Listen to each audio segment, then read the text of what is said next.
Hello friends, नमस्कार। मैं सिकंदर कुमार आप सभी का स्वागत करता हूं। फ्रेंड्स, सृजन आईएएस इंस्टीट्यूट कटिहार के द्वारा जो है आगामी 67वीं बीपीएससी परीक्षा और सीडीपीओ की परीक्षा को ध्यान में रखते हुए टेस्ट सीरीज का आयोजन किया जा रहा है, जिसमें यह टेस्ट जो है 7वां टेस्ट है, जिसमें सामान्य विज्ञान का फर्स्ट पार्ट का टेस्ट लिया गया है, जिसके अंतर्गत जो है आपको पूरी समस्त बायोलॉजी है ना, समस्त जीव विज्ञान हो गया और भौतिकी के कुछ प्रश्न होंगे और इसमें कुल 100 प्रश्न होंगे। बाकी सामान्य विज्ञान के सेकंड पार्ट भी आने वाला है, का भी टेस्ट होने वाला है, जिसमें आपको 150 प्रश्न होंगे, जिसमें से भौतिकी के कुछ पार्ट और रसायन शास्त्र के कुछ पार्ट और करंट अफेयर से संबंधित कुछ प्रश्न होंगे।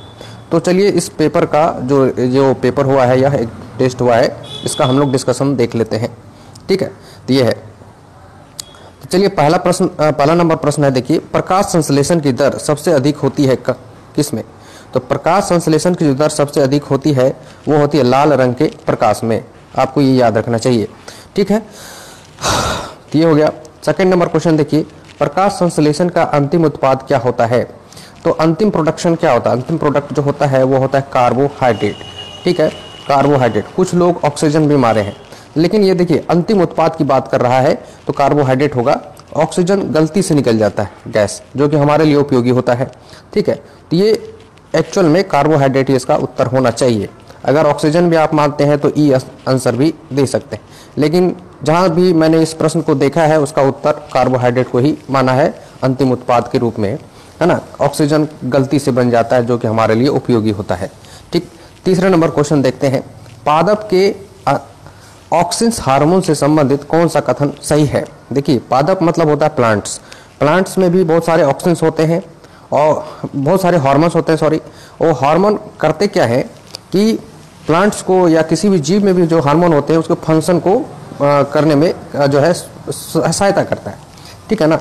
जैसे कि मान लीजिए कि पेड़ को बढ़ने के लिए भी हार्मोन चाहिए, पेड़ को हरे भरे रहने के लिए हार्मोन चाहिए, पेड़ है ना के फल होने के लिए हार्मोन चाहिए, फल पकने के लिए हार्मोन चाहिए। तो इसी प्रकार से तो ये पूछ रहा है कि ऑक्सिन हार्मोन जो है, हार्मोन का नाम है ऑक्सिन, ये क्या है इससे संबंधित? पादप का कौन ये ऑक्सीजन हार्मोन क्या करता है? ये करता है आपको जो है इसके कारण पौधों में शीर्ष प्रमुखता से आती है, मतलब इसका जो है बढ़ता है ना, शीर्ष भाग जो है बढ़ता है और यह खरपतवार को भी नष्ट करता है। ए और सी आंसर हो जाएगा, इसका मतलब ई आंसर हो गया, एक से अधिक आंसर हो गया, ये है। 4 नंबर क्वेश्चन देखिए, निम्नलिखित में से कौन सा पादप हार्मोन बीजों को सुषुप्तावस्था में रखता है तथा पत्तियों के विलयन में मुख्य भूमिका निभाता है? ये क्वेश्चन को समझिए। बीजों को सुषुप्तावस्था में रखता है मतलब क्या है कि बीज में अंकुरन होने से बचाता है, रोकता है अंकुरित होने से, और दूसरा कि पेड़ से पत्ती को अलग होने से भी अलग करता है, पेड़ से पत्तियों को अलग करता है, जो पत्ता जो टूट करके गिर जाता है, विलयन में मुख्य भूमिका निभाता है। तो वो है आपका कौन सा हार्मोन? तो वो हार्मोन है आपका एब्सिसिक एसिड, डी आंसर हो जाएगा। ठीक है, 4 नंबर का। 5 नंबर क्वेश्चन देखिए, टिक्का रोग किस फसल से संबंधित है? तो टिक्का रोग जो है वो संबंधित है मूंगफली के से संबंधित है ना। नेक्स्ट 6 नंबर देखिए, धान का प्रसिद्ध रोग खैरा रोग, यहाँ खैरा होना चाहिए, खैर रोग लिख दिया है। तो खैरा रोग किसके कारण होता है? तो खैरा रोग जो होता है यह होता है जिंक की कमी के कारण, जस्ता की कमी के कारण है ना, धान में खैरा रोग होता है, पत्ती झुलस जाता है इस तरह से। 7 नंबर क्वेश्चन देखिए, आलू में ब्लैक हार्ट रोग का कारण क्या है? तो ब्लैक हार्ट रोग का जो कारण है आलू में ऑक्सीजन की कमी। इस कमी से भी आलू का पत्ता जो है ना सिकुड़ जाता है और मुरझा जाता है और जला जला प्रतीत होता है। आलू का पौधा अगर देखे होंगे आप लोग तो इस तरह की बीमारी हो जाती है ऑक्सीजन की कमी से। ठीक है, तो उसको कहते हैं ब्लैक हार्ट रोग। ठीक है, देखिए 8 नंबर क्वेश्चन, नींबू का कैंकर किससे होता है? नींबू का कैंकर रोग जो होता है वो होता है जीवाणु से, बैक्टीरिया से होता है, ना कि विषाणु से। तो आपको ये याद रखना चाहिए, नींबू में जो कैंकर रोग होता है वो बैक्टीरिया जनित रोग है। 9 नंबर क्वेश्चन देखिए, पत्तियों को हरा रंग प्रदान करता है क्या? तो क्लोरोप्लास्ट हरा रंग प्रदान करता है, बी आंसर हो जाएगा 9 का। 10 नंबर क्वेश्चन देखिए, कोशिका की आत्महत्या की थैली क्या कहलाता है? तो आत्महत्या की जो थैली है कोशिका का वह कहलाता है लाइसोजोम। लाइसोजोम को हम कोशिका का आत्महत्या का थैली भी कहते हैं। ठीक है, 11 नंबर क्वेश्चन देखिए, किसी श्रृंखला में प्राथमिक उपभोक्ता क्या होता है? देखिए फूड चेन में जो होता है ना, एक उत्पादक होता है, उसके बाद फिर उपभोक्ता होता है। तो प्राथमिक उपभोक्ता, द्वितीयक उपभोक्ता, तृतीयक उपभोक्ता। प्राथमिक उपभोक्ता जो है प्लांट्स को खाता है, फिर द्वितीयक उपभोक्ता प्राथमिक उपभोक्ता को खाता है, तृतीयक उपभोक्ता द्वितीय उपभोक्ता को खाता है ना। तो इस तरह से एक फूड चेन चला हुआ होता है। तो यही पूछ रहा है कि किस श्रृंखला में प्राथमिक उपभोक्ता होता है, तो वो होता है शाकाहारी, है ना। प्लांट्स खाता है तो शाकाहारी हो गया, ये हो गया। ठीक है। 12 नंबर क्वेश्चन देखिए। 12 नंबर क्वेश्चन है कि पृथ्वी का विशालतम पारिस्थितिक तंत्र क्या है। तो विशालतम पारिस्थितिक तंत्र जो है जलमंडल है। हम जानते हैं पूरे पृथ्वी में जलमंडल, वायुमंडल और स्थलमंडल है, और इसमें से सबसे व्यापक बड़ा क्षेत्र जो धारण किए हुए वो है जलमंडल ही है। और जलमंडल बड़ा क्षेत्र 71% पृथ्वी का, है ना, जलमंडल है, और 29% स्थल है। अब ये देखिए, तो जलमंडल में ही तो जिसमें ज़्यादा एरिया कवर कर रहा है, तो इसी में तो ज़्यादा जीव होगा ना। और जहाँ ज़्यादा जीव होगा वहाँ पर पारिस्थितिक तंत्र ज़्यादा होगा, अच्छा होगा, है ना, विशाल होगा। पारिस्थितिक तंत्र का मतलब ही होता है कि जीवों और उनके परिवेशों के बीच में जो रिलेशन होता है, अंतर रिलेशन, उसके जो तंत्र होते हैं, उसके सिस्टम होते हैं, उसको पारिस्थितिक तंत्र कहते हैं। ठीक है, ये वाले बात ये हो गया। 13 नंबर क्वेश्चन देखिए। रेड डाटा बुक उन जातियों के बारे में जानकारी देता है जो है आपका संकटापन्न, मतलब संकट में जो जीव है उसका जो है सूची जारी करता है, लिस्ट जारी करता है। ठीक है, लुप्त हो गया उसका नहीं, संकट में जो है उसका लिस्ट जारी करता है red data book, red data book में यह पता चलता है। उसके बाद देखिए 14 नंबर क्वेश्चन। निम्न में से किसे वैश्विक विरासत का वन माना जाता है। तो वैश्विक विरासत का जो वन है वो पश्चिम बंगाल में सुंदरबन डेल्टा है ना, उसमें जो वन पाए जाते हैं उसको वैश्विक विरासत का वन भी माना जाता है। सी आंसर हो जाएगा 14 नंबर का। 15 नंबर देखिए। सर्वाधिक जैव विविधता कहाँ पाई जाती है। तो सर्वाधिक जैव विविधता जो है वो उष्णकटिबंधीय वनों में पाई जाती है। इसको कहते हैं सर्वाधिक बायोडाइवर्सिटी, मतलब बहुत अधिक जीवों की प्रजातियों की प्रधानता तो उष्णकटिबंधीय के जंगलों में ही ज़्यादा पाया जाता है। जैसे कि अमेजन का जंगल हो गया, इसी रीजन में पड़ता है। उष्णकटिबंध का क्षेत्र का मतलब हो गया 23.5 डिग्री उत्तरी अक्षांश, जिसको आप कर्क रेखा कहते हैं, और 23.5 डिग्री दक्षिणी अक्षांश, जिसको आप मकर रेखा कहते हैं। इन दोनों रेखाओं के बीच वाला जो रीजन है, क्षेत्र है, उसको हम जो है कहते हैं उष्णकटिबंध। और उसी क्षेत्र में जितने भी जंगल उंगल होते हैं उसमें सबसे अधिक जीवों की प्रधानता होती है। ठीक है, इसलिए जैव विविधता अधिक हो गया। 16 नंबर क्वेश्चन देखिए। वायु प्रदूषकों का विश्वसनीय संकेतक क्या है। मतलब है कि एयर पोल्यूशन का मतलब विश्वसनीय इंडिकेटर क्या होता है, किससे पता चल सकेगा कि वायु पोल्यूशन है। तो ये है होता है आपका जो है लाइकेंस और मॉस। लाइकेंस जो होता है पेड़ में वो हो जाता है, लाइकेंस शैवाल और कवक के मिलने से होता है, तो ये पेड़ पौधा में होता है। और ये लाइकेन का होना ये इंडिकेशन करता है, लाइकेन का मर जाना इंडिकेशन करता है कि यहाँ पॉल्यूशन है। ठीक है ना। तो ये है मॉस, मतलब पहाड़ी पर्वतों क्षेत्रों में होता है मॉस घास, उसका भी मरना मुरझा जाना, वहाँ पर पॉल्यूशन का जो है प्रभाव है, ऐसा संकेत मिलता है। ठीक है, तो ये है। 17 नंबर देखिए। हरित गृह मतलब ग्रीन हाउस गैस कहलाने वाले गैस इनमें से कौन है। तो हरित गृह गैस जो है इनमें से देखिए डी नंबर आंसर हो जाएगा। Chlorofluorocarbon, carbon dioxide, methane, methane मतलब CH4, और नाइट्रोजन डाइऑक्साइड, ये सभी जो है ग्रीन हाउस गैसेस ही कहलाते हैं। इनमें से सबसे महत्वपूर्ण गैस जो है कार्बन डाइऑक्साइड है, जो कि ग्रीन हाउस गैस को ज़्यादा भागीदारी निभाता है। मीथेन भी ग्रीन हाउस गैस जनरेट करता है, नाइट्रोजन डाइऑक्साइड भी ग्रीन हाउस गैस के अंतर्गत आता है, और क्लोरोफ्लोरोकार्बन भी आता है। ठीक है, ये चीज़ हो गया। अमोनिया नहीं आता है। देखिए अमोनिया जिसमें है वो ऑप्शन होगा ही नहीं, यानी ये चीज़ है। 18 नंबर क्वेश्चन देखिए। निम्नलिखित प्रदूषकों में कौन जैव विघटित है। तो जैव विघटित मतलब होता है कि उसको जीवों के द्वारा समाप्त कर देना, मिट्टी में मिला देना। ठीक है, तो कौन सा ऐसा चीज़ है जो कि जैव विघटित मतलब जीवों के द्वारा, जीवाणु के द्वारा, बैक्टीरिया के द्वारा उसको खा करके, है ना, जो है जीव जंतुओं के द्वारा उसको खा करके जो है उसको मिट्टी में मिला देता है। तो इसमें से क्या है ऐसा बायोडिग्रेडेबल जिसको कहते हैं। तो कटा हुआ लकड़ी को ही है, पारा को तो नहीं मिलाया जा सकता, प्लास्टिक भी नहीं सड़ता है, एस्बेस्टस भी नहीं सड़ता है, ये कटा हुआ लकड़ी सड़ जाएगा। तो ये होगा बी आंसर। ठीक है, ये है। पैलियोंटोलॉजी किसका अध्ययन करता है। पैलियोंटोलॉजी जो अध्ययन करता है वो करता है जीवाश्म का। जीवाश्म का अध्ययन को हम पैलियोंटोलॉजी कहते हैं। 19 नंबर क्वेश्चन का डी आंसर हो जाएगा। ठीक है, ये 20 नंबर क्वेश्चन पर आई, कीड़ों के अध्ययन को क्या कहते हैं? एंटोमोलॉजी कहते हैं, एंटोमोलॉजी कहते हैं कीड़ों के अध्ययन को। 21 नंबर क्वेश्चन देखिए, हिस्टोलॉजी किससे संबंधित है? तो हिस्टोलॉजी है जो है आपका उत्तक के अध्ययन को हम हिस्टोलॉजी कहते हैं।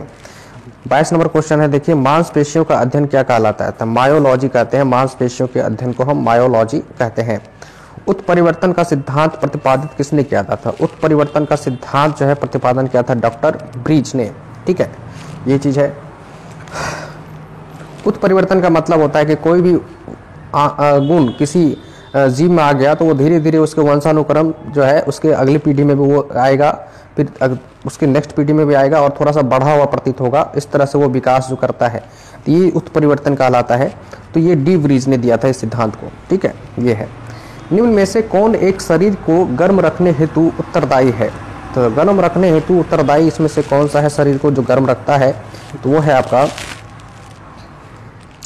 हो जाएगा वसामय उत्तक। जो वसा होता है ना, फैट्स शरीर में जो जब फैट्स जमा रहता है, ये है ना। ये 25 नंबर क्वेश्चन देखिए, मनुष्य के शरीर में सबसे लंबी कोशिका कौन सी होती है? तो मनुष्य के शरीर में सबसे लंबी कोशिका जो होती है वो होती है तंत्रिका तंत्र कोशिका, है ना। इसी तंत्रिका तंत्र से पूरे बॉडी को कंट्रोल किया जाता है ना। अग्र मस्तिष्क, मध्य मस्तिष्क, पार्श्व मस्तिष्क, मेडुला ओब्लांगेटा, मेरुरज्जु, ये सब तंत्रिका तंत्र का ही हिस्सा है।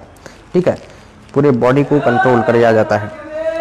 26 नंबर क्वेश्चन देखिए, ऊंट का कुबड़ किस उत्तक का बना होता है? तो ऊंट का कुबड़ जो होता है वो होता है आपका जो है वसामय उत्तक का, मतलब फैट्स का। ठीक है ना। ये 27 नंबर क्वेश्चन देखिए, लिगामेंट्स एक रचना है जो जोड़ती है किसको? तो 27 नंबर क्वेश्चन का आंसर हो जाएगा आपको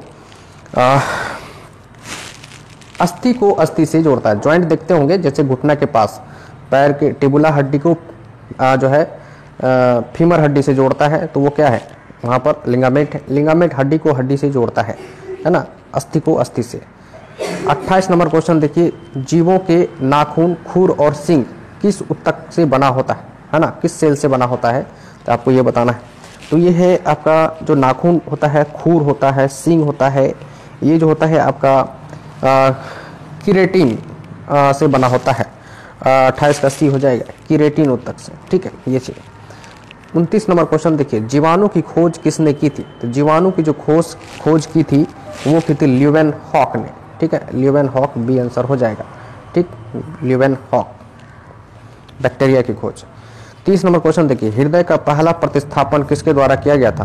तो हृदय का पहला प्रतिस्थापन मतलब ट्रांसप्लांट, हृदय का ट्रांसप्लांट सक्सेस तरीके से कौन डॉक्टर किया था, किसने किया था, कौन साइंटिस्ट किया था, ये पूछा जा रहा है। तो हृदय ट्रांसप्लांट किसने सक्सेस तरीके से किया था पहला? तो वो किया था आपका क्रिश्चियन बर्नार्ड ने। ठीक है, क्रिश्चियन बर्नार्ड ने। 31 नंबर क्वेश्चन देखिए, शरीर की सर्वाधिक प्रबल अस्थि होती है कौन सा? तो शरीर की सबसे प्रबल अस्थि मतलब प्रबल स्ट्रॉन्ग हड्डी होता है वो जबड़े का, है ना। 31 का बी आंसर हो जाएगा, स्ट्रॉन्ग हड्डी हो गया जबड़े का। निम्न में से कौन मानव के पैर की हड्डी नहीं है? तो मानव की पैर की हड्डी इसमें से कौन? टिबिया पैर की हड्डी है। ठीक है, ये देखिए टिबिया जो है घुटना से नीचे वाला जो हड्डी टिबिया होता है। फीमर जांग का हड्डी होता है, तो ये भी पैर का हड्डी हो गया। फिबुला भी पैर का हड्डी होता है ना। घुटना के नीचे वाला भाग, पीछे वाला भाग, ये फिबुला हो गया, तो ये हो गया।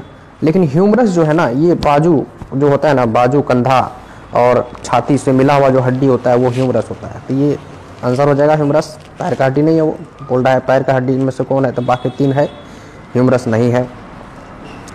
33 नंबर क्वेश्चन देखिए, अस्थि में कौन सा लवण सर्वाधिक मात्रा में होता है? तो अस्थि में जो सर्वाधिक लवण जो पाया जाता है वो पाया जाता है आपको जो है कैल्शियम फॉस्फेट। कैल्शियम फॉस्फेट क्या है? ये लवण है। ठीक है, जैसे NaCl होता है उसी प्रकार से कैल्शियम फॉस्फेट भी एक लवण है। ठीक है, ये चीज अस्थियों एवं पेशियों को आपस में जोड़ता है क्या? अस्थियों और पेशियों को जोड़ने का जो है उसको हम कहते हैं टेंडन। जैसे कि लिगामेंट क्या करता था? अस्थि को अस्थि से जोड़ता था, जॉइंट को, और हड्डी से जो मांस चिपका रहता है किस कारण से? तो वो कारण रहता है टेंडन के कारण। टेंडन ही उसको जोड़े रखता है। समझ गए? ये है।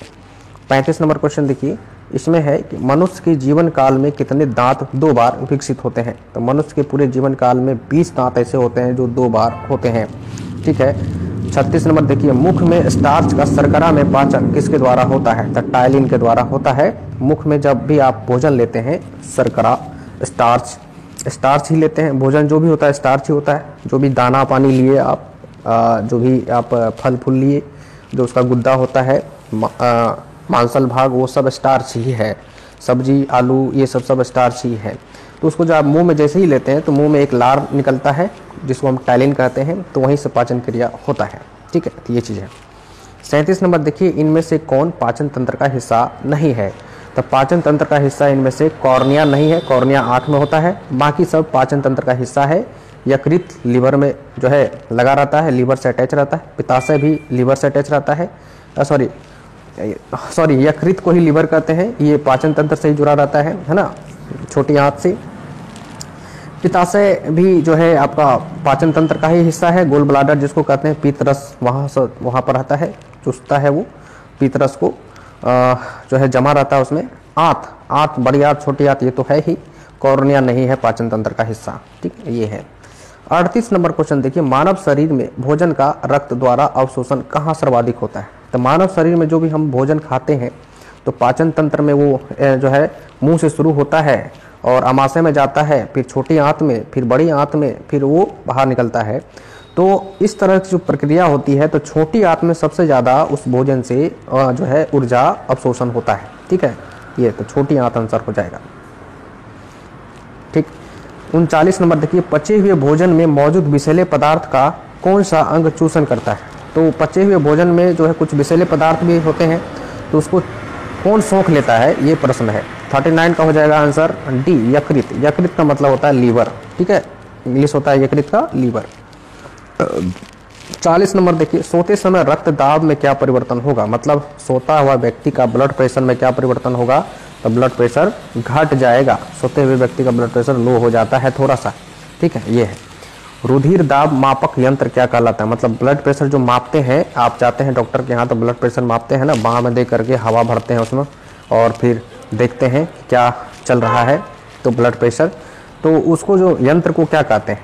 तो इसको कहते हैं स्फिग्मोमेनोमीटर। स्फिग्मोमेनोमीटर से हम ब्लड प्रेशर को नापते हैं। ठीक है। 42 देखिए, रक्त में लाल रंग निम्न में से किसके कारण होता है? तो रक्त में जो लाल रंग होता है वो होता है हीमोग्लोबिन के कारण, और यह जो है Fe लोहा के तत्वों के कारण होता है ना। हीमोग्लोबिन जो बनता है वो Fe तत्वों के कारण, और वो लालपन लिए रहता है। लाल जो दिखता है वो लोहा के कारण या हीमोग्लोबिन, दोनों में से कुछ भी ऑप्शन रहेगा तो आप दे सकते हैं। 43 नंबर क्वेश्चन देखिए, किसके मौजूदगी के कारण शरीर के भीतर वाला रक्त कभी जमता नहीं है? शरीर के भीतर जो देखिए नसों में जो ब्लड संचारित होती रहती है तो वो कभी जमता नहीं है। तो इसके पीछे क्या कारण है? तो उसके पीछे एक रसायन है हिपेरिन, ब्लड में रहता है, जो कि उसको जमने नहीं देता। वही कट फट जाएगा तो बाहर ब्लड आते ही वहाँ क्लोटिंग बन जाता है, जमने लगता है। तो वो विटामिन के कारण है ना, और जो है जमने लगता है। और भी कुछ रिएक्शन है, फाइब्रिनोजिन वगैरह ये सब है। लेकिन हिपेरिन क्या करता है? शरीर के अंदर वाले ब्लड को जमने से रोकता है। ठीक है, ये है। 44 नंबर, निम्न में से किसको आरबीसी का कब्रिस्तान भी कहा जाता है ना? तो आरबीसी का कब्रिस्तान जो है इसे कहा जाता है आपको प्लीहा को। 44 का हो जाएगा आंसर सी, प्लीहा। प्लीहा जो होता है छोटी आंत के पीछे वाले भाग में एडजस्ट होता है। वहाँ पर प्लीहा का काम एक्चुअली में होता क्या है कि जो भी अवांछित तत्व होते हैं उसको रिपेयर करना, उसको मार देना और नए चीज़ों को जो है करना, मतलब एक रिपेयर का काम करता है ना। तो मृत प्राय आरबीसी, ब्लड तो जानते ही हैं, आरबीसी होता है, डब्ल्यूबीसी होता है और प्लेटलेट्स होता है। तो यही चीज़ करता है प्लीहा, है ना।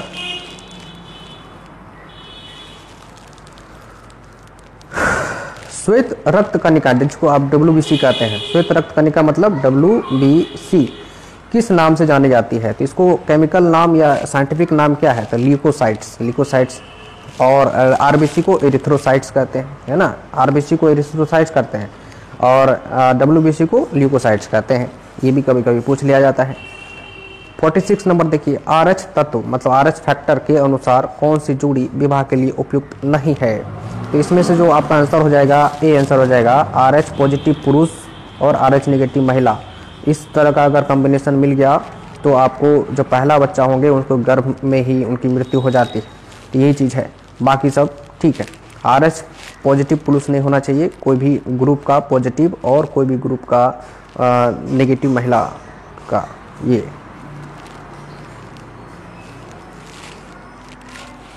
तो ये हो गया।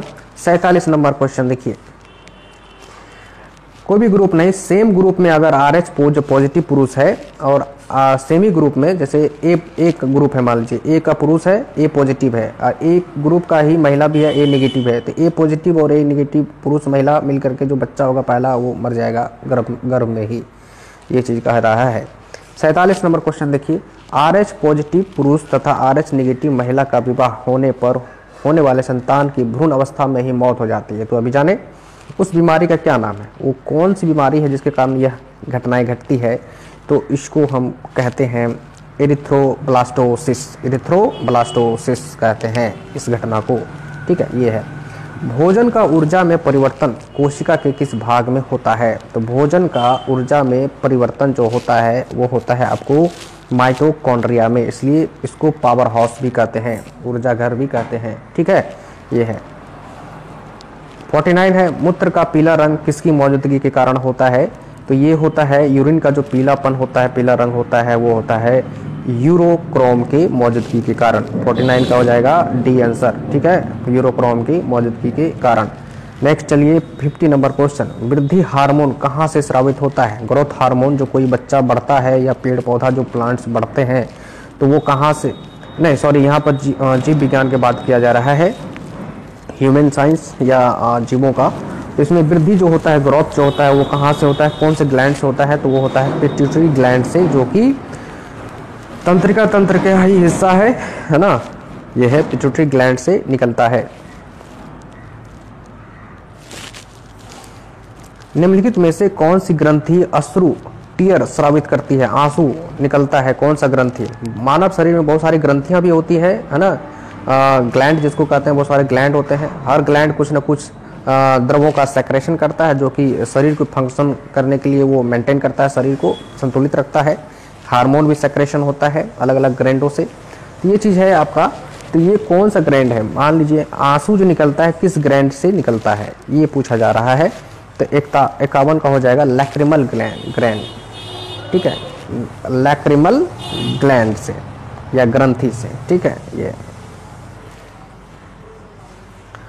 कौन सा हार्मोन लड़ो उड़ो हार्मोन भी कहलाता है। लड़ो और उड़ो हार्मोन जो है ये एड्रेनालिन हार्मोन को कहते हैं। 52 का हो जाएगा बी।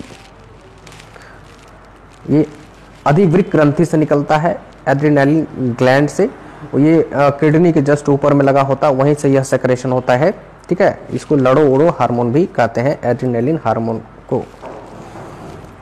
मानव शरीर में रक्तचाप ब्लड प्रेशर नियंत्रित होता है कहाँ से। तो रक्तचाप जो नियंत्रित होता है अधिवृक्क ग्लैंड से, मतलब अधिवृक्क ग्रंथि से, है ना। ये अभी बताया मैंने कि किडनी के जस्ट ऊपर में यह फिट रहता है, वहीं से कुछ द्रव निकलते हैं, सेक्रेट होते हैं, कुछ द्रव सेक्रेशन होता है जो कि हार्मोन के रूप में वो ब्लड प्रेशर को कंट्रोल करता है। 54 नंबर क्वेश्चन देखिए, किस अम्ल के मांसपेशियों में जमा होने के कारण मनुष्य को थकान महसूस होता है। तो मनुष्य को कभी भी जैसे दौड़ करके आ गए तो पैर में आपको दर्द होने लगेगा, साइकिल चला के आ गए तो दर्द करने लगता है। तो ये जो थकान महसूस होता है, दर्द होता है, ये लैक्टिक अम्ल के जमने से होता है। ठीक है, कभी पूछ देगा आपको कि धावक दौड़ करके आते हैं, उसके पैर में जो है दर्द होने लगता है, क्या कारण है। तो वहाँ पर लैक्टिक अम्ल के जमा हो जाने से होता है। मानव शरीर का सबसे बड़ा अंग कौन सा है। तो अंग की बात है तो अंग भी बहुत सारा है मानव शरीर में। तो उसमें जो है सबसे बड़ा अंग कौन सा है, तो वह है आपका चमड़ा, चर्म जो है सबसे बड़ा अंग है मानव शरीर का। 56 नंबर क्वेश्चन देखिए, मानव त्वचा को रंग देने वाला वर्णक कौन सा है। मानव त्वचा जो कोई काला, कोई गोरा, कोई भूरा होता है, वो कौन सा वर्णक है जो कि ये कलर देता है। तो वह है आपका मेलानिन। मेलानिन, किसी में अधिक मेलानिन है तो वो काला होगा, कम मेलानिन है तो गोरा होगा, है ना। ये है खास करके उष्णकटिबंधीय क्षेत्रों के लोगों में मेलानिन की अधिकता होती है। मेलानिन शरीर में इसलिए जो है अधिकता होती है उस क्षेत्र में, क्योंकि धूप का सामना करता है लोग, अधिक गर्मी का सामना करता है, इसीलिए बचाने के लिए शरीर को, है ना, मेलानिन जनरेट हो जाता है, इसलिए वो कालापन आ जाता है शरीर में। 57 नंबर देखिए, यदि माता पिता में से एक का रुधिर वर्ग मतलब ब्लड ग्रुप AB है और दूसरे का O, तो उनके बच्चे का संभावित रक्त वर्ग क्या होगा? तो उसका जो संभावित रक्त वर्ग होगा A होगा या तो B होगा, O होगा ही नहीं, O का कोई प्रभाव नहीं पड़ेगा, A होगा या तो B होगा। 58 नंबर देखिए, श्वसन का नियंत्रण मस्तिष्क के किस भाग में किया जाता है? सांस का जो नियंत्रण होता है मस्तिष्क के किस भाग से होता है? तो ये मेडुला ओब्लागेंटा होना चाहिए, है ना। तो ये है मेडुला ओब्लागेंटा, जो कि पार्श्व मस्तिष्क का ही भाग होता है, यहाँ से कंट्रोल होता है, श्वसन तंत्र को कंट्रोल किया जाता है। 59 देखिए, निम्नलिखित में से कौन सा पदार्थ मानव शरीर में ईंधन का काम करता है? तो मानव शरीर में जो है ईंधन का काम जो है कार्बोहाइड्रेट करता है। सबसे पहले तो एकदम क्विक एनर्जी आपको कार्बोहाइड्रेट से ही मिलेगा, हालांकि प्रोटीन से भी कुछ ऊर्जा मिलता है बैकअप के तौर पर, है ना, वसा से भी मिलता है, लेकिन आपका जो है ईंधन यही है, कार्बोहाइड्रेट। ठीक, ये है। विटामिन से कोई ऊर्जा नहीं मिलता, बस आपको शरीर को फंक्शन बनाए रखने के लिए, फंक्शन में बने रहने के लिए काम करता है ना, संतुलित रखने के लिए काम आता है। ठीक है, ये है। 60 नंबर क्वेश्चन देखिए, कैप्सूल का आवरण बना होता है किस चीज़ से? तो कैप्सूल जो खाए होंगे, देखते होंगे ऊपर का जो लेयर होता है, जैसे ही मुंह में डालते हैं तो वो गल जाता है, तो किस चीज़ का बनाना होता है? वो तो बना होता है आपका स्टार्च का बना होता है। ठीक है, ये है कैप्सूल का आवरण। 61 नंबर देखिए, एथलीट को निम्न में से किससे जल्दी और अधिक ऊर्जा मिलती है? एथलीट मतलब खिलाड़ी जो होते हैं, उनको ऊर्जा की आवश्यकता होती है तुरंत, है ना, तो वो मिलेगा कार्बोहाइड्रेट से। जो ग्लूकोज वगैरह जो पीते हैं उसमें क्या होता है? कार्बोहाइड्रेट ही होता है, ग्लूकोज डी। ठीक है, ये चीज़ है। खाना खाते हैं तो उसमें कार्बोहाइड्रेट है, तुरंत एनर्जी आ जाता है। भूखे हैं, तुरंत चावल दाल खाएं, तुरंत एनर्जी आ गया, ये चीज़ है। केला खाए, एनर्जी आ गया, कार्बोहाइड्रेट होता है उसमें, ये है। ऊँट बिना पानी के कुछ दिनों तक मरुस्थल में रहता है, ऐसा वह कर पाता है क्यों? कैसे कर पाता है? ऊँट बिना पानी के बहुत दिनों तक रह लेता है, इसके पीछे क्या कारण है? इसके पीछे कारण है अपने कुबर में जमा किए चिकनाई का प्रयोग। वसा जो जमा रखता है ना अपने कुबर में, तो उसको जो है द्रव के रूप में वो यूज कर लेता है पिघला करके, जब पानी जब नहीं मिलता है तो, इस तरह से। 63 नंबर क्वेश्चन देखिए, निम्नलिखित में से 62 का हो गया बी आंसर। ठीक है, 63 देखिए, निम्नलिखित में से किससे ऊर्जा प्राप्त नहीं होती है? तो इसमें से जो है आपको ऊर्जा जो प्राप्त नहीं होती है, वसा से तो ऊर्जा प्राप्त होती है बैकअप के तौर पर, प्रोटीन से भी हो जाता है ऊर्जा, है ना। आपको इसमें 63 का जो आंसर हो जाएगा आपको 63 का डी, विटामिन से ऊर्जा प्राप्त नहीं होता है। ठीक है, ये निम्नलिखित विटामिनों में से किस में कोबाल्ट होता है? तो कोबाल्ट जो होता है वो होता है आपको B12 में, विटामिन B12 में कोबाल्ट की भी मात्रा होती है, इसलिए इसका कैंसर के इलाज में भी काम आता है। ठीक है, ये है। निम्न में से किस विटामिन का रासायनिक नाम साइनोकोबालामीन है? साइनोकोबालामीन जो है विटामिन B12 को ही कहते हैं। डी, 65 का डी हो जाएगा। सभी विटामिनों का अपना अपना रासायनिक नाम है, तो ये B12 का क्या नाम है? साइनोकोबालामीन। ठीक है। 66 नंबर क्वेश्चन देखिए, निम्नलिखित में से किस विटामिन की कमी के कारण मसूड़ों से रक्त निकलता है और दांत हिलने लगता है? तो विटामिन सी के कारण, ये स्कर्वी रोग है ना, जिसके कारण दांत हिलने लगता है और मसूड़ों से खून निकलता है, तो विटामिन सी की कमी से। अब विटामिन सी तो जानते हैं खट्टे फलों में ज़्यादा पाया जाता है, ये है। 67 निम्नलिखित में से कौन सा विटामिन वसा में घुलनशील है? तो वसा में घुलनशील जो है ना, सबसे पहले तो ये देखिए जल में घुलनशील है विटामिन बी और सी, बाकी सभी विटामिन वसा में घुलनशील है, तो बी और सी को छोड़कर बाकी सभी है आपको वसा में घुलनशील। तो 67 का ई आंसर हो जाएगा। ए भी वसा में होगा, डी भी वसा में होगा, ई भी वसा में होगा। ठीक है, सी नहीं होगा, सी तो पानी में घुलनशील है, ये चीज़ है। 68 नंबर क्वेश्चन देखिए, मछलियों के यकृत के तेल मतलब मछली के लिवर ऑयल, लिवर मतलब यकृत होता है, तो लिवर ऑयल में किसकी प्रचुरता होती है? मछली के लिवर ऑयल में किसकी प्रचुरता होती है? तो वो होती है आपको विटामिन डी की, विटामिन डी की होती है मछली के तेल में। ठीक है। 69 नंबर देखिए, हृदय की धड़कन को नियंत्रित करने के लिए निम्न में से कौन सा खनिज आवश्यक है? देखिए हम लोग को कुछ माइक्रो लेवल पर कुछ खनिजों की आवश्यकता होती है, जैसे कि सोडियम, क्लोरीन, है ना, नमक उमक ये सब, है ना, आयोडीन वगैरह ये सब, सल्फर, पोटेशियम ये सब चाहिए, पोटेशियम चाहिए, कैल्शियम चाहिए। तो हृदय की धड़कन को नियंत्रित कौन सा एलिमेंट्स करता है, तो वो करता है आपको जो है ये पोटेशियम चाहिए आपको। पोटेशियम वगैरह केला वगैरह में भी मिल जाता है पोटेशियम। केला खाएंगे तो कार्बोहाइड्रेट भी मिलेगा, थोड़ा सा पोटेशियम भी मिल जाएगा। तो ये है 70 नंबर क्वेश्चन देखिए, शरीर के किस अंग की खराबी से मधुमेह रोग का प्रकोप होता है? तो पैंक्रियास के खराब होने से मधुमेह रोग होता है। यहाँ पैंक्रियास लिख दिया है लेकिन यहाँ पैंक्रियास होगा, ठीक है, ये चीज़ है, बी आंसर हो जाएगा। इंसुलिन इसका जो है वहाँ से रिसाव होता है और पैंक्रियास के फंक्शन खराब होने से इंसुलिन रिसाव बंद हो जाता है, जिसके कारण जो है शुगर जमने लगता है, चीनी की मात्रा, जिससे शुगर की बीमारी हो जाती है, ब्लड में मिल जाता है, ठीक है। तो ये है 71 नंबर देखिए, पीलिया किसके संक्रमण के कारण होता है? तो पीलिया जो है ना, जब लीवर आपका संक्रमित हो जाएगा तो पीलिया होगा, यकृत हो जाएगा, यकृत मतलब लीवर होता है। 71 का आंसर हो जाएगा बी, पीलिया मतलब जॉन्डिस हो गया। 72 नंबर क्वेश्चन देखिए, छीली हुई सब्जियों को धोने से कौन सा विटामिन बाहर निकल जाता है? तो छीली हुई सब्जियों को जब धोते हैं तो हालांकि हरी सब्जी में तो बहुत सारा विटामिन होता है, ए भी होता है, सी भी होता है, इस तरह से, लेकिन अगर कटी हुई सब्जी को धो दिए तो विटामिन सी जो है ना बाहर निकल जाता है ना, धुल जाता है। बाकी विटामिन तो रहता है लेकिन विटामिन सी धुल जाता है, ये है। 73 देखिए, सूअरों को मानव रिहायशी क्षेत्र से दूर रखना किसके उन्मूलन में सहायक है? सूअर को अगर मानव रिहायशी क्षेत्र मतलब होता है मानव जहाँ रहता है, तो मानव के इलाका से अगर उसको दूर रखने से कौन सी बीमारी से निजात मिल जाएगा, ये क्वेश्चन है। तो वो है आपका जापानी इंसेफ्लाइटिस। जापानी इंसेफ्लाइटिस जो है सूअरों की गंदगी के कारण ही, जहाँ शुगर रहता है वहीं की गंदगी के कारण ही फैलता है। और ये अपने बिहार में मुजफ्फरपुर में जो है मस्तिष्क बुखार जिसको कहते हैं बच्चों में होता है। लीची, जिस महीना में लीची पकता है उसी महीना में यह ज़्यादा देखने को मिलता है।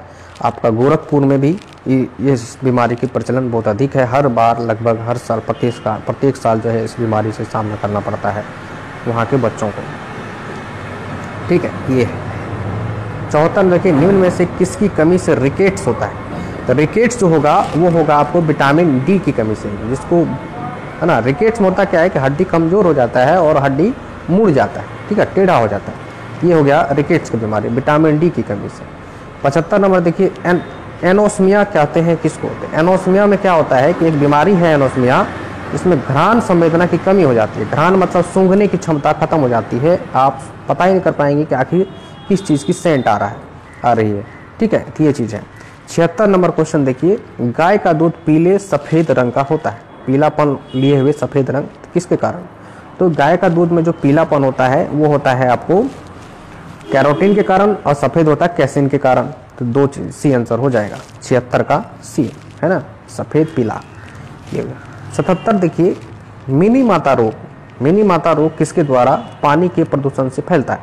मिनी माता रोग पानी के प्रदूषण से होता है जब पानी में Hg की मात्रा बढ़ जाती है, मतलब पारा की मात्रा बढ़ जाती है ना। ये डी आंसर हो जाएगा 77 का। और ये इस बीमारी की जो शुरुआत हुई थी वो जापान से हुई थी, ठीक है। ये जापान में जो है पारा युक्त मछली को खाया था कोई, और वहाँ से ये बीमारी का प्रचलन हुआ और पूरे विश्व में फैल गया, ठीक है, ये चीज़। 78 नंबर क्वेश्चन देखिए, कैडमियम प्रदूषण किससे संबंधित है? तो कैडमियम के प्रदूषण से, कैडमियम युक्त जल पीने से इटाई रोग हो जाता है, ठीक है। तो ये चीज़। 79 नंबर क्वेश्चन देखिए, किस सूक्ष्म जीव के द्वारा हेपेटाइटिस बी की बीमारी होती है? तो कोई सूक्ष्म जीव है जिसके कारण हेपेटाइटिस होती है, तो वायरस है कि जीवाणु है कि प्रोटोजोआ है कि कवक है? तो वायरस से होता है। वायरस के संक्रमण से ही हेपेटाइटिस बी होता है, ठीक है। 79 का ए हो जाएगा। 80 नंबर क्वेश्चन देखिए, डेंगू बुखार के कारण मानव शरीर में निम्नलिखित में से किसकी कमी हो जाती है? तो प्लेटलेट्स की कमी हो जाती है ना डेंगू में। 81 नंबर क्वेश्चन देखिए, निम्नलिखित में से कौन सा रोग केवल वंशानुगत संचारित होता है? वंशानुगत इनमें से कौन सा बीमारी है ये पूछा जा रहा है। ये हीमोफीलिया बीमारी जो है ये वंशानुगत है, बाकी सभी वंशानुगत नहीं है। यहाँ पर डायबिटीज लिखा है, डायबिटीज वंशानुगत नहीं होता है। लोगों को लगता है डायबिटीज वंशानुगत होता है, नहीं, डायबिटीज वंशानुगत बीमारी नहीं है। डायबिटीज होने का एक ही शर्त है कि आप कोई फिजिकल वर्क नहीं कर रहे हैं। आपके पिताजी को डायबिटीज़ था, कोई ज़रूरी नहीं कि आपको होगा। अगर आप फिजिकल वर्क अच्छे से करेंगे तो आपको नहीं होगा, और नहीं करेंगे तो फिर आराम का जीवन जिएंगे तो आपको भी हो जाएगा। इसी को लोग समझ लेता हो पिताजी को हुआ था तो बेटा को भी हो गया, तो ऐसा कोई बात नहीं है, ठीक है। 82 नंबर क्वेश्चन देखिए, निम्नलिखित में से कौन सा एक सुमेलित नहीं है।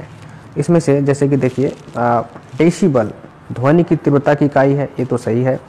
अश्वशक्ति तो ये हॉर्स पावर जिसको कहते हैं, शक्ति की इकाई, ये भी सही है। समुद्री मील नौ संचालन की दूरी की इकाई है, ये भी सही है, नॉटिकल मील की दूरी। सेल्सियस उष्मा की इकाई है, नहीं ये गलत हो गया, ये ताप की इकाई है सेल्सियस, ना कि उष्मा की। उष्मा का तो कैलोरी होता है इकाई, है ना ये चीज। यंग प्रत्यास्थ गुणांक का एसआई मात्रक क्या होता है। यंग प्रत्यास्थ गुणांक का जो एसआई मात्रक होता है वो होता है Newton per metre square, force by area, है ना, ये होता है। 84 नंबर क्वेश्चन देखिए, निम्नलिखित में से कौन एक सदिश राशि नहीं है। तो इसमें से सदिश राशि कौन नहीं है। संवेग सदिश राशि है, वेग सदिश राशि है, कौन यह वेग सदिश राशि है। द्रव्यमान सदिश राशि नहीं है, यह एक अदिश राशि है। सदिश और अदिश तो जानती होंगे। सदिश में क्या होता है, दिशा भी होता है और उसका मैग्नीट्यूड भी होता है। अदिश में सिर्फ मैग्नीट्यूड होता है, दिशा नहीं होता। 85 नंबर, एक लड़की झूले पर बैठी स्थिति में झूला झूल रही है। उस लड़की के खड़े हो जाने पर दोलन की आवर्त काल में क्या बदलाव होगा। तो आवर्त काल जो होगा ना वो क्या हो जाएगा, तो वो हो जाएगा आपका कम हो जाएगा, मतलब जो है आवर्त काल कम हो जाएगा, मतलब जल्दी जल्दी वो जो है मूवमेंट करने लगेगा, ये चीज़ है। क्योंकि उसकी दूरी की जो है ना दूरी घट जाती है। ये सिंपल हार्मोनिक मोशन का यह क्वेश्चन था फिजिक्स से। 86 नंबर क्वेश्चन देखिए, यदि किसी चली हुई वस्तु के वेग को दोगुना कर दिया जाए तो उसका गतिज ऊर्जा 4 गुना हो जाएगा। एक्सप्रेशन करके आप देख सकते हैं। पहले मान लीजिए वेग v था तो गतिज ऊर्जा क्या था, हाफ mv²। अब वेग दुगुना कर दिया तो हाफ mv² मतलब 2v² करिएगा तो 4v² हो जाएगा ना, हाफ mv 4v²। 4 को बाहर ले आए तो 4 गुना हाफ mv² मतलब 4 गुना हो गया ना, या बनाएंगे, न्यूमेरिकल है। 87 नंबर क्वेश्चन देखिए, न्यूटन के किस नियम को जड़त्व का नियम भी कहते हैं। न्यूटन के किस नियम को जड़त्व का नियम भी कहते हैं। तो न्यूटन के प्रथम गति नियम को हम जड़त्व का नियम भी कहते हैं, है ना। कोई वस्तु विराम में है तो विराम में ही रहना चाहता है, या गति में है तो गति में ही रहना चाहता है, यही तो प्रथम नियम कहता है, तो यही जड़त्व है। 88 नंबर देखिए, अश्व यदि एकाएक चलना प्रारंभ कर दे तो उस पर बैठा अश्वारोही के गिरने की आशंका का कारण क्या है। तो जड़त्व कौन सा जड़त्व, तो विराम का जड़त्व, है ना, विश्राम जड़त्व हो जाएगा। ये जड़त्व आघूर्ण नहीं, जड़त्व आघूर्ण दूसरा चीज है। यहाँ विश्राम जड़त्व मतलब वो स्थिर था, अचानक से चल पड़ा, तो विश्राम जड़त्व के कारण जो है पीछे की ओर गिरने लगेगा, ये है। यदि हम भूमध्य रेखा से ध्रुवों की ओर जाते हैं तो जी का मान में क्या परिवर्तन होता है। तो ये जो होगा आपका बढ़ता है, जो हम ध्रुव की ओर बढ़ते हैं तो जी का मान बढ़ता है। अब विषुवत रेखा की तरफ जाएंगे तो जी का मान घटेगा, ये है। 90 नंबर देखिए, पीसा की ऐतिहासिक मीनार तिरछी होते हुए भी नहीं गिरती है, क्या कारण है। तो इसका कारण ये है कि ये इसके गुरुत्व केंद्र से जाने वाली ऊर्ध्वाधर रेखा मतलब वर्टिकल लाइन आधार से होकर जाती है। यही कारण है कि यह संतुलित रहता है। झुके हुए रहने के कारण भी, रहने के बावजूद भी जो है, झुके हुए रहने के बावजूद भी यह गिरती नहीं है ना। 91 नंबर, वायुमंडल में बादलों के तैरने का क्या कारण है। तो वायुमंडल में जो बादल तैरते हैं उसके पीछे क्या रीजन है। तो ये रीजन है कि एक तो वहाँ पर निम्न दाब है, ठीक है, सॉरी निम्न घनत्व है। बादलों का घनत्व क्या होता है, निम्न होता है, और जो कि निम्न घनत्व का चीज़ क्या होता है, इधर उधर भागना चाहता है, तो भागना चाहता है, भागता रहता है बादल। ये अब बादल तो क्या है, जलीय गैस है, जल संघनन होकर के जो है कणों में वो एक प्रकार के, तो वही बादल है, और वो तैरता रहता है, इधर उधर भटकता रहता है, उसका डेंसिटी कम है। 92 देखिए, तैराक को नदी के मुकाबले समुद्री पानी में तैरना आसान क्यों लगता है। ठीक है ना, यहाँ पर के होगा नदी के, तो तैराक को नदी के मुकाबले समुद्री पानी में तैरना आसान होता है, क्योंकि समुद्री पानी का घनत्व साधारण पानी नदी के पानी से ज़्यादा होता है। घनत्व पानी का अधिक है तो उसमें आदमी डूबेगा नहीं जल्दी, ठीक है, ये है। 93 देखिए, दलदल में फंसे व्यक्ति को लेट जाने की सलाह दी जाती है, क्या कारण है। तो इसका आंसर हो जाएगा क्षेत्रफल अधिक होने से दाब कम हो जाता है। जानते हैं कि दाब जो है क्षेत्रफल पर निर्भर करता है, ठीक, क्षेत्रफल बाय एरिया होता है। तो एरिया बढ़ा लिए तो दाब घट जाएगा, है ना, तब हम कीचड़ में दबेंगे नहीं। 94 देखिए, जब हम रबड़ के गद्दे वाले सीट पर बैठते हैं या गद्दे पर लेटते हैं तो उसका आकार परिवर्तित हो जाता है, इससे पदार्थ में पाया जाता है क्या? तो स्थितिज ऊर्जा। जब बैठे हुए हैं तो वो स्थितिज ऊर्जा है, 94 का बी हो जाएगा, ठीक। 95 नंबर देखिए, किसी लिफ्ट में बैठे हुए व्यक्ति को अपना भार कब अधिक मालूम पड़ेगा? जब वह लिफ्ट त्वरित गति से ऊपर की ओर जा रही हो, बी आंसर हो जाएगा 95 का, ठीक है।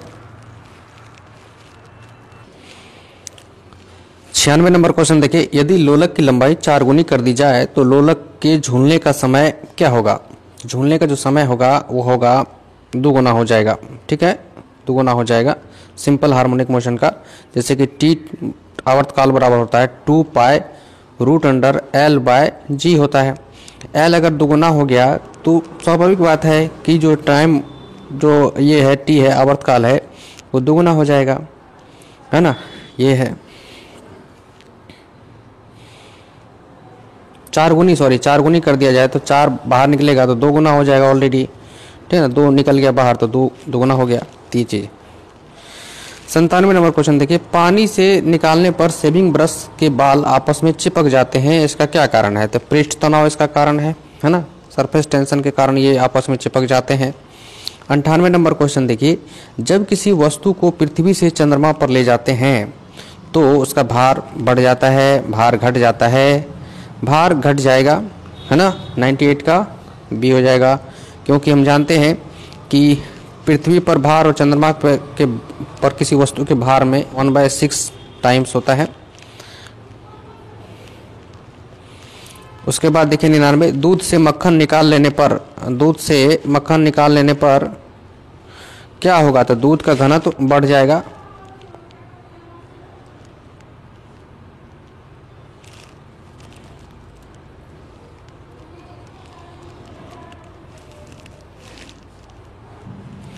हंड्रेड नंबर क्वेश्चन देखिए, केल्विन मान से मानव शरीर का सामान्य ताप क्या होगा? तो केल्विन मान के आधार पर मानव शरीर का जो सामान्य ताप होगा वो है 310 होगा, ठीक है। तो इस वीडियो में इतना ही। यह सामान्य विज्ञान के जनरल साइंस के टेस्ट पेपर 7 था, उसका ये फर्स्ट पार्ट था। अब सामान्य विज्ञान का टेस्ट सेकेंड पार्ट होने वाला है, उसका भी वीडियो हम लोग डिस्कशन के साथ लेकर आ रहे हैं, ठीक है, आ रहे हैं जल्द ही। तब तक के लिए थैंक यू, धन्यवाद, ठीक है।